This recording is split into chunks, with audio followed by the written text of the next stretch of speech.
በወለጋ ከባድ ጥቃት የተከፈተበት አገዛዙ ወታደራዊ ሰብአዊ ኪሳራ ሲያስተናግድ የወሎ መስመር ውጥረት ተባብሷል። ከራያ ቆቦ ወልዲያ ከባባድ የጦር አስተላለፎች ሲበረቱም የፋኖ ኃይሎች በአንድ እርምጃ የብልጽግናን ጦር መበተናቸው ተሰምቷል። ቀዳሚ የግንባር መረጃዎቻችን ናቸው። የብልጽግና ጀነራሎች ዛቻ ሀገርን እየበተነ ነው ተባለ። ጦር አዛዦቹ የድል ጉዞ የተሳነው ሰራዊት በሚመሩት በዚህ ሰዓት በየመድረኩ የሚሰጡት ንግግር የሰራዊቱን ቁመና ባዶ ማድረጉ ተመላክቷል። ሌላኛው የሰዓቱ መረጃችን ነው። የዲፕሎማሲ ውድቀት የገጠማት ኢትዮጵያ ከባድ የመፍረስ አደጋ ተጋርጦባታል ተባለ። በቀጠናው ሀገራት የጦርነት አይን ውስጥ የገባው አገዛዙ ለሀገሪቱ የውድቀት ምልክት ሆኗል። በዝርዝር ይደመጣል። የመካከለኛው ሀገራት ውዝግብ እንደቀጠለ ነው። ትራምፕ ዛቻ ሲያሰሙ የድርድር ሂደት በጥሩ መንገድ መጓዙም ተመላክቷል። የባህር ማዶ መረጃችን ነው። ሰላም፣ ጤና፣ ፍቅር የምንመኝላችሁ ውድ የብላክ ላይን ሚዲያ ቤተሰቦቻችን እናንተን ይመጥናሉ ብለን ያሰብናቸውን የተመረጡ ዕለታዊ የግንባርና ወቅታዊ መረጃዎችን ወደ እናንተ ይዘን ቀርበናል። ቻናሉን ሰብስክራይብ በማድረግ ቤተሰብ እንድትሆኑን እየጋበዝን ወደ መረጃዎቹ እናመራለን።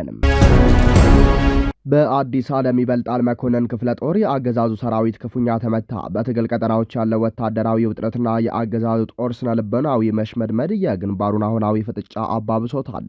በአማራ ፋኖ ብሔራዊ ንቅናቄ አፋብን ቢዛሞ ቀጠና አንሻ ሰይድ እዝ ስር የሚንቀሳቀሰው አዲስ ዓለም ይበልጣል መኮንን ክፍለ ጦር በሃሮ አዲስ ዓለም ስትራቴጂካዊ ቀጠና በወሰደው የተቀናጀ ጥቃት የአገዛዙን ኃይል ከፍተኛ ውድመት ማድረሱ ተገለጸ። ሐምሌ 28 ቀን 2018 ዓ.ም ከረፋዱ 4 ሰዓት ጀምሮ እስከ ምሽት ድረስ ሙሉ ቀን ሲካሄድ በኋላው በዚህ ከባድ ውጊያ የአገዛዙ ሰራዊት የነበረው ወታደራዊ እንቅስቃሴ ሙሉ በሙሉ ተገቶ ፈርሷል። የእዙ ሰብሳቢ አርበኛ ንጉሴ እንደገለጹት ውጊያው በጊንጋሎ ገበያና ቴሌው እስላም መቃብር በተባሉ ቦታዎች ላይ የተካሄደ ነው። የፋኖ አርበኞች በደፈጣ የታገዘ ፈጣንና አጥቂ እርምጃ በመውሰድ በርካታ የአገዛዙን ሰራዊት አባላት የሞቱ ሲሆን 4 ሙሉ መኪና የቆሰሉ ወታደሮች ከወደ ውጊያው ለሕክምና መጓጓዛቸውን አረጋግጠዋል። ይህ ውጊያ የአገዛዙን ታጣቂዎች ወታደራዊ ቁመና ያዳከመና የአካባቢውን የበላይነት በፋኖ እጅ ያጠናከረ ሲሆንም የውጊያውን ውጤትና የአገዛዙን ሁኔታ የሚያሳዩ ዋና ዋና ነጥቦች ቀርበዋል። በአውደ ውጊያው በርካታ የአገዛዙ ሰራዊት የሞተ ሲሆን 4 ሙሉ መኪና ቁስለኛ ከአካባቢው አንስቷል። አገዛዙ የደረሰበትን ከፍተኛ ውድመት ህዝብ እንዳያውቅበትና መረጃ እንዳይወጣ በማሰብ በአካባቢው የነበረውን የቴሌኮም ወይም ኔትወርክ አገልግሎት ሙሉ በሙሉ አቋርጦ ውሏል። አዲስ ዓለም ይበልጣል መኮንን ክፍለ ጦር ከአሁን በፊት በነበሩ ውጊያዎች የአገዛዙን ኮሎኔል ሻለቃና ጀነራሎች በመሸኘት እንዲሁም ከቡድን እስከ ነፍስ ወከፍ በርካታ የጦር መሳሪያዎችን በመማረክ የሚታወቅ የፋኖ ግብረ ኃይል ነው። አርበኛ ንጉሴ ያክለውም እንዳመለከቱት አገዛዙ የመረጃ መገናኛ መስመሮችን ቢዘጋም የፋኖ አርበኞች የወሰዱት ድንገተኛ ጥቃት የአገዛዙን ሰራዊት የቁልቁለት መንገዱን ያፋጠነውና በአካባቢው ላይ የነበረውን ቁጥጥር ሙሉ በሙሉ ያጣበት አጋጣሚ ተፈጥሯል ብለዋል።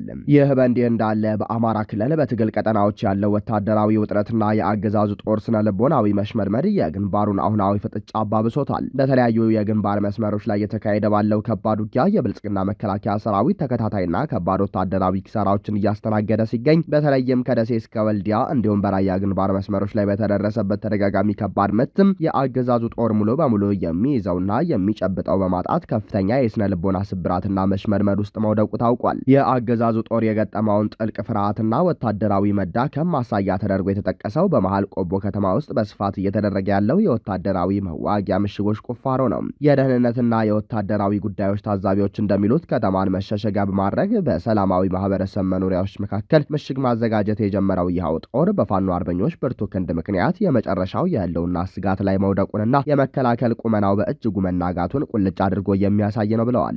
በወሎ ቤተ አማራ ቀጠና ያለው ወታደራዊ ሽንፈትና የስልጣን ስጋትን ለመሸፈን አገዛዙ ዕድሜያቸው 12ና 13 ዓመት የሆኑ ታዳጊ ህጻናትን ሳይቀር በግዳጅ አፍሶ ወደ ጦር እያስገባ መሆኑ ተረጋግጧል። ይህ በጦር ግንባር የሰው ጋሻ ወይም የጥይት ማብረጃ የማድረግ ድርጊት የአገዛዙን የጭካኔ ጥግና የወታደራዊ ሞራል አመላክቷል። ከዚሁ ጋር ተያይዞ ከፊት ሆኖ መንገድ እንዲመራና አቅጣጫ እንዲጠቁም በመስመር ላይ በተመደበው የሚሊሻ ኃይል ውስጥም ከፍተኛ መነቃነቅ ተፈጥሯል። የፋኖን ጥቃት መመከት አንችልም፣ የጥይት ማብረጃ መሆን የለብንም በሚል በርካታ የሚሊሻ አባላት የተመደቡበት ጠርናፊ እየወጡ ደብዛቸው እየጠፋ መሆኑ ተረጋግጧል። ይህም አገዛዙ በታችኛው መዋቅር ላይ ያለውን ወታደራዊ እዝብ የማዘዝ አቅም እያጣ መምጣቱን አሳይቷል።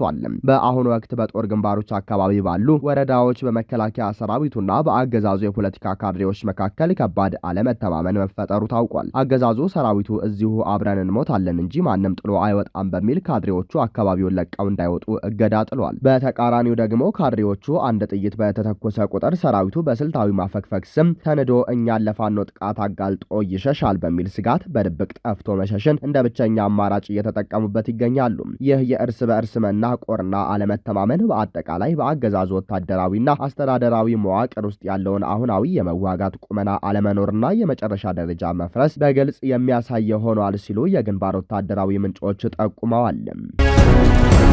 የአየር ኃይል አዛዥ ሌተናል ጀነራል ይልማ መርዳሳ በድሬዳዋ በሚገኘው ሶስተኛ አየር ምድብ የእውቅናና የምስጋና መርሃ ግብር ላይ ባደረጉት ንግግር ተቋሙ የሀገርን ዳር ድንበር የሚያስከብርና ጠላቶችን ድባቅ የሚመታ ዘመናዊ ኃይል ገንብቷል ሲሉ የገለጹ ቢሆንም የተለያዩ ወታደራዊና ፖለቲካዊ ተንታኞች ግን የዚህ ተቃራኒ የሆነ ስጋትን አንስተዋል። እንደ ተንታኞች እይታ የአገዛዝ ወታደራዊ አመራሮች የሚያቀርቡት መግለጫ መሬት ላይ ካለው ነባራዊ ሁኔታ ይልቅ የፖለቲካ ፕሮፓጋንዳ ላይ ያተኮረ ብቻ መሆኑን ሀገሪቱን ለበለጠ ውስብስብ ችግር እያጋለጣት ነው ብለዋል። የሀገርን ዳር ድንበር ከመጠበቅና ውጫዊ ስጋቶችን ከመከላከል ይልቅ የመከላከያ ሰራዊቱ በሀገር ውስጥ ግጭቶችና በእርስ በርስ ጦርነት ውስጥ በተጠመዱ ምክንያት ከፍተኛ የወታደራዊና የቴክኒክ አቅም መሸርሸር እንዳጋጠመው የሚጠቅሱም አልጠፉም። የሰራዊቱ የበላይ አመራሮች ከምርኮ መልስ የተሰጣቸው የማዕረግ እድገትን ጨምሮ የፖለቲካዊ ታማኝነት ላይ የተመሰረተ ምደባ እንጂ ወታደራዊ ስልትና ጥበብን የተላበሰ አመራር ለመስጠት ብልጽግና ሲቸገር ታይቷል። ሰራዊቱ የሀገር ውስጥ ህዝብ ላይ በሚካሄዱ ግጭቶች ላይ እንዲያተኩር መደረጉ ተቋሙ የነበረውን ህዝባዊ አመኔታና ሀገራዊ ግዳጅ የመወጣት ብቃት እንዲያጣ አድርጎታል። በመሬት ላይ ያለው እውነተኛ ውድቀትና የኃይል ማነስ በቃላት ጋጋታና በሚዲያ ፕሮፓጋንዳ ለመሸፈን የሚደረገው ጥረት ተቋማዊ ሪፎርም አለመኖሩን የሚያሳይ ማረጋገጫ ተደርጎ ተወስዷል። ኢትዮጵያ የምትገኝበት የአፍሪካ ቀንድ ቀጠና በፍጥነት እየተቀያየረና ውስብስብ የፖለቲካ አስተላለፎች እየታዩበት ያለ አካባቢ ነው። የሰራዊቱ በሀገር ውስጥ ግጭት መታሰርና የአቅም መዳከም በቀጠናው ሀገራት ላይ እንደ ትልቅ አቅመ ቢስነት እንዲታይ መንገድ ከፍቷል። የሀገር ውስጥ ግጭቶችን መፍታት ያልቻለና የውስጥ መፈራረስ የገጠመው ወታደራዊ ኃይል የውጭ ወረራዎችንና የድንበር ተጋላጭነቶችን ለመመከት ያለው አቅም አጠራጣሪ በመሆኑ በቀጠናው ላይ ያሉ ኃይሎችም እንደ ተጋላጭ እንዲመለከቷት አድርጓል። የኢትዮጵያ የውስጥ ጥንካሬ መሸርሸር በቀጠናው ባሉ ተፎካካሪ ሀገራት ዘንድ የጂኦ ፖለቲካዊ የበላይነት ለማግኘትና የሀገሪቱን ብሔራዊ ጥቅም ለማስከበር እንደ ደካማ ጎን ተወስዶ ሀገሪቱን ለከፋ የውጭ ወረራና የደህንነት አደጋ አጋልጧል። ከአዛዦቹ የሚሰጡት የድልና የዝግጁነት መግለጫዎች ከአገዛዙ ውስጣዊ መፈራረስና ከሀገሪቱ የደህንነት ስጋት ጋር የሚጋጩ መሆናቸውን እንዲሁም ሀገሪቱ ከገባችበት የፖለቲካና የወታደራዊ ቀውስ የሚያወጣው ፕሮፓጋንዳ ሳይሆን እውነተኛ ተቋማዊና ፖለቲካዊ መፍትሄ መሆኑን የበርካቶች ምክረ ሀሳብ ነው። አብይ አህመድ ከራሱ የሚያወርደው የሚዲያ ጋጋታ ፕሮፓጋንዳ በጦር መሪዎቹ አንደበት ላይ ሰርጾ የሌለን ድል ለህሊና መሙያነት መጠቀም የሀገርን ሉዓላዊነት ማስደፈር መሆኑ በአደባባይ እየታየ ከባድ ውጥረትን ደቅኖ ቀጥሏል። በአባይ ውሃ አጠቃቀምና በናይል ተፋሰስ ዙሪያ በኢትዮጵያ ግብጽና ሱዳን መካከል የሚታየው ውጥረት ወደ አዲስ የዲፕሎማሲ ቀውስ መሸጋገሩን የግብጽ የመስኖ ሚኒስትር ሃኒስ ሴላም የሰጡት መግለጫ ቁልጭ አድርጎ አሳይቷል። ኢትዮጵያ በህዳሴው ግድብ ላይ ተጨማሪ 3 አዳዲስ ግድቦችን ለመገንባት ማቀዷን የሚገልጹ ዘገባዎች በወጡ ማግስት ግብጽ የማንፈቅደውን እርምጃ ኢትዮጵያ ልትወስድ አትችልም ስትል ያወጣችው መግለጫ በቀጠናው ላይ የተደቀነውን የጂኦፖለቲካዊ ስጋት አጉልቶታል። ይህ በግብጽና በሱዳን በኩል የሚሰማው ተቀናጅቶ የቀረበ የጋራ ኃላፊነትና ማስጠንቀቂያ የአብይ አህመድ አስተዳደር የተከተለው የውጭ ፖሊሲና የዲፕሎማሲ ስትራቴጂ ከፍተኛ ውድቀት እንደገጠመው የሚያሳይ መሆኑን በርካታ የፖለቲካና የዲፕሎማሲ ተንታኞች ይናገራሉ። ኢትዮጵያ ከጎረቤት ሀገራት ጋር አብሮ የመልማትና የመደጋገፍ መርህን መከተል ሲገባት የአብይ አህመድ አገዛዝ የሚከተለው ጦረኛና ግልፍተኛ አሰራር ሀገሪቱን በዓለም አቀፍ ደረጃ አግልሏታል። ቀደም ሲል ከናይል ተፋሰስ ሀገራት ጋር የተገነቡ ጠንካራ ጥረቶችና የጋራ አቋሞች ከመዳከማቸው ግብጽና ሱዳን በጋራ በመቆም በኢትዮጵያ ላይ ወጥ የሆነ ተጽዕኖ እንዲፈጥሩ መንገድ ከፍቷል። የግብፁ ሚኒስትር ሃኒስ ሴላም እንዳሰመሩት የህዳሴ ግድብ የውሃ ሙሌትና የኦፕሬሽን መረጃ በግልጽና በህጋዊ አስገዳጅነት ባለበት ሁኔታ ለመለዋወጡ ሱዳን የራሷን ግድቦች እንድታስተዳድር አድርጓል በሚል የቀረበው ክስ ኢትዮጵያን በዓለም አቀፉ ማህበረሰብ ዘንድ ኃላፊነት የጎደላት አስመስሎ ለማቅረብ ለካይሮ ትልቅ የዲፕሎማሲ መሳሪያ ሆኗታል። አገዛዙ በሀገር ውስጥ ያሉ ግጭቶችን በኃይል ለመፍታት በሚያደርገው ጥረት ምክንያት የሀገሪቱን የዲፕሎማሲ አቅም በማዳከሙ ከውጭ የሚሰነዘሩ ስጋቶችና ዛቻዎችን በበቂ ሁኔታ መመከት አልቻለም። የአብይ አህመድ አገዛዝ ከአባይ ወንዝ ዙሪያ የሚከተለው አቋም አለመረጋጋትና በድርድር ጠረጴዛ ላይ የሚታየው ድክመት ኢትዮጵያን ተጋላጭ አድርጓታል የሚሉ ትችቶች እየበረቱ መጥተዋል። የህዳሴው ግድብና አዳዲስ ሀገራዊ የልማት ፕሮጀክቶች ለሀገር እድገት ከማዋል ይልቅ ለአገዛዙ የፖለቲካ የህዝብ ግንኙነትና የውስጥ ቀውሶች መሸፈኛነት እየዋሉ ነው በሚል ይተቻል። በ2023 ተጀምሮ በ2024 ያለምንም ውጤት የተቋረጠው የሶስትዮሽ ድርድር የአስተዳደሩን የረጅም ጊዜ ዲፕሎማሲ እቅድ ማጣት የሚያሳይ ነው ተብሏል። በዲፕሎማሲ መንገድ የጋራ ጥቅምን ከማስከበር ይልቅ የሚታዩ የቃላት ትንኮሳዎችንና ጦረኛ ንግግሮችን እንደ ግብጽና ሱዳን ያሉ ሀገራት ዛቻቸውን ወደ ላቀ ደረጃ እንዲያደርሱ ምቹ ሁኔታ ፈጥሯል። የግብጽ አዲስ ማስጠንቀቂያና የሱዳን ቅሬታ የሚያሳየው ኢትዮጵያ በታላቁ የአባይ ወንዝ ላይ ያላትን ተፈጥሯዊ የመጠቀም መብት ለማስከበር በበሰለና አስተማማኝ ዲፕሎማሲ መመራት እንደሚገባት ነው። አሁን ያለው አገዛዝ የሚከተለው የፖሊሲ መስመር ግን ሀገሪቱን በቀጠናው አላስፈላጊ ውጥረት እና የዲፕሎማሲ መገለል ውስጥ እየከተታት መገኘቱ አይዘነጋም።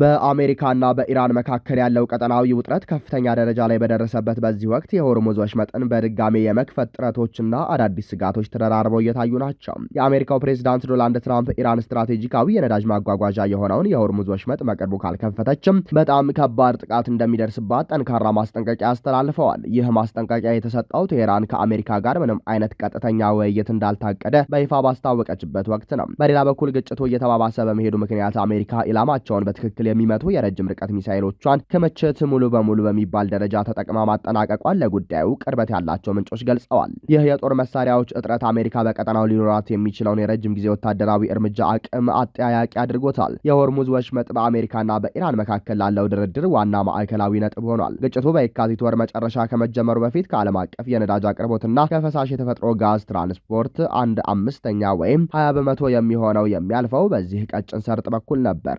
መስመሩ መዘጋቱ በዓለም አቀፍ የኃይል አቅርቦትና ኢኮኖሚ ላይ ከፍተኛ ጫናን ፈጥሯል። የጦርነቱ ስጋት እንደተጠበቀ ሆኖ በዲፕሎማሲ በኩል ወሽመጡን ዳግም ለመክፈት የሚያስችሉ አዎንታዊ ምልክቶች እየታዩም ናቸው። ማርኮ ሩቢዮ ከፓራጓይ የውጭ ጉዳይ ሚኒስትር ጋር በኒውክሌር ትብብር ዙሪያ የመግባቢያ ሰነድ በተፈራረሙበት ወቅት ሰርጡን ማስከፈት የሚያስችሉ አማራጮች ላይ ውይይት መደረጉንና አዎንታዊ ለውጦች መኖራቸውን ጠቁመዋል። ኢራንና ኦማን በራሳቸው መንገድ ሰርጡን ለመክፈት ድርድር ላይ ናቸው። በተጨማሪም የኳታሩ ኤሚር ሼክ ታሚም ቢን ሐማድ አልታኒ ከፕሬዝዳንት ዶናልድ ትራምፕ ጋር በጉዳዩ ላይ መምከራቸውን ድርድሩ በጥሩ ሁኔታ እንደሄደ የሚያመለክት ሆኗል። የአሜሪካው የገንዘብ ሚኒስትር ስኮት ቢሰንት በቅርብ ቀናት ስምምነት ላይ ሊደረስ እንደሚችል ተስፋቸውን ገልጸዋል። የአሜሪካ ጦር ከሐምሌ አጋማሽ አንስቶ በሆርሙዝ ሰርጥ ላይ የነበሩ 45 የንግድ መርከቦችን አቅጣጫ ማስቀየሩን አስታውቋል። በአሁኑ ሰዓት በቴህራንና በዋሽንግተን መካከል ያለው ውጥረት ቢኖርም በጀርባ ፖለቲካዊ መግባባት ለመፍጠር የሚደረጉ ጥረቶች ተጠናክረው ቀጥለዋል። ክቡራንና ክቡራት አድማጭ ተመልካቾቻችን ለሰዓቱ የነበረን የዜናና የመረጃ ስርጭታችን ይህንን ይመስል ነበር። ቻናሉን ሰብስክራይብ በማድረግ ቤተሰብ እንድትሆኑ እየጋበዝን ቸር ተመኘንም።